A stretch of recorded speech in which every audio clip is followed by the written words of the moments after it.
What are you doing? Are you filming?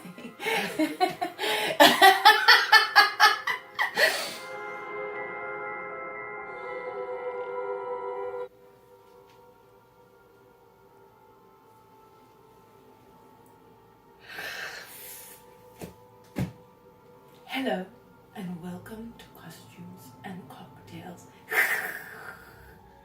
Today's cocktail is called the Countess, and one would believe that it was named after me. Unfortunately, it wasn't. It's a cocktail that was invented by Andrew Elkes in South Main Kitchen in Georgia.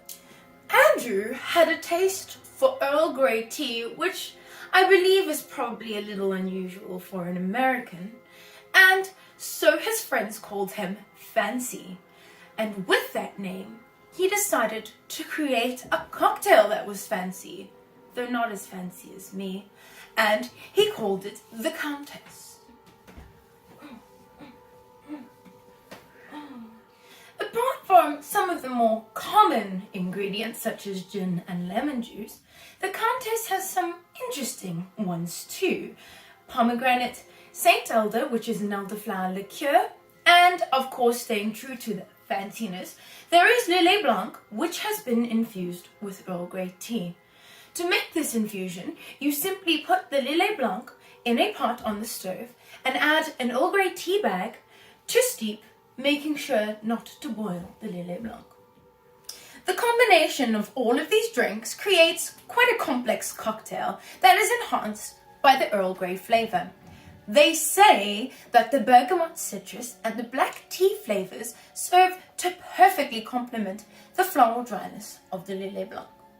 Once all of the ingredients are combined, the cocktail can be topped off with a little orange blossom water and some flamed absinthe. Once more, I do not wish to burn my eyebrows off, so an absinthe rinse will do just fine.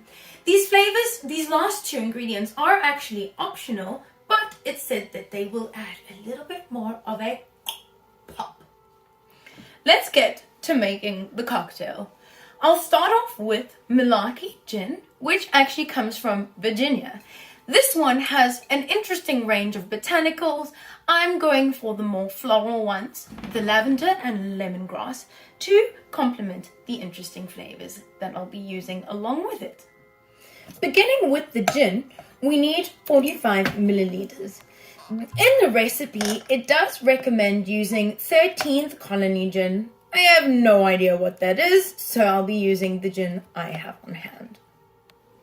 Plop, plop, plop, plop, plop, plop, plop.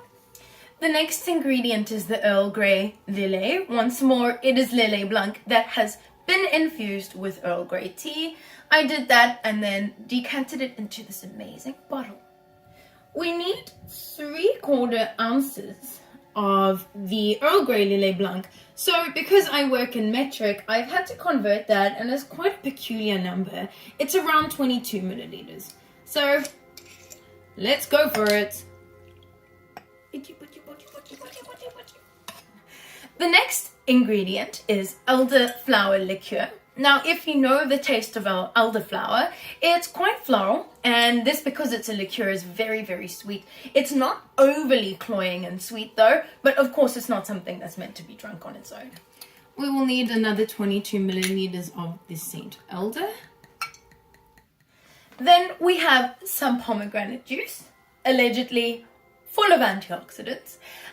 Tasting this, it's actually not as tart as I thought it would be. It's not something I drink on its own, maybe combined with some other stuff or just some vodka. We then need 15 milliliters of the pomegranate. I like this one because it looks like blood. Next up, we have some simple syrup. Once again, I made this on my own. Warm water, sugar, and then it is imperative that you put it into a posh bottle. We add 8 milliliters of our simple syrup. Plop, plop, plop. We then have some freshly squeezed lemon juice. I believe from the sounds of it, this cocktail is going to be a little bit sweet, so the tartness of the lemon juice should cut through that. 15 milliliters of freshly squeezed lemon juice. Once more, I'm hoping that this is going to add the tartness that will break through all the sweetness. Joopy, joopy, joopy, joopy. And then the optional extras are orange blossom water. Once more, it's kind of one of those tricky, it tricks you. It smells amazing. It kind of smells like bubble bath, actually.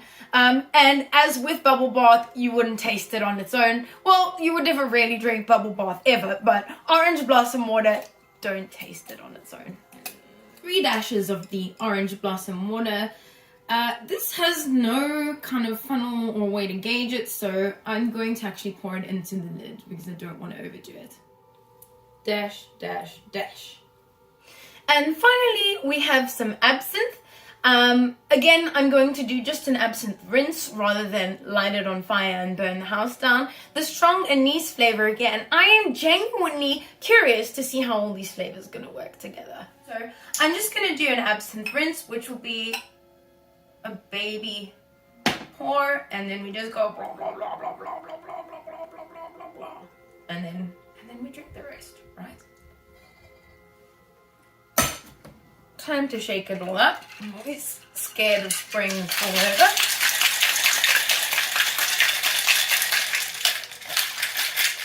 There is not much that scares the Countess, but the prospect of how this cocktail is going to taste just so happens to be one of those.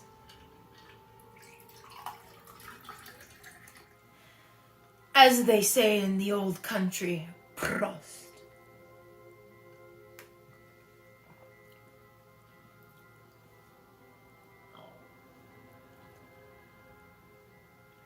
I'm that kombucha girl. I'm going in for a second taste. I definitely get the orange blossom water.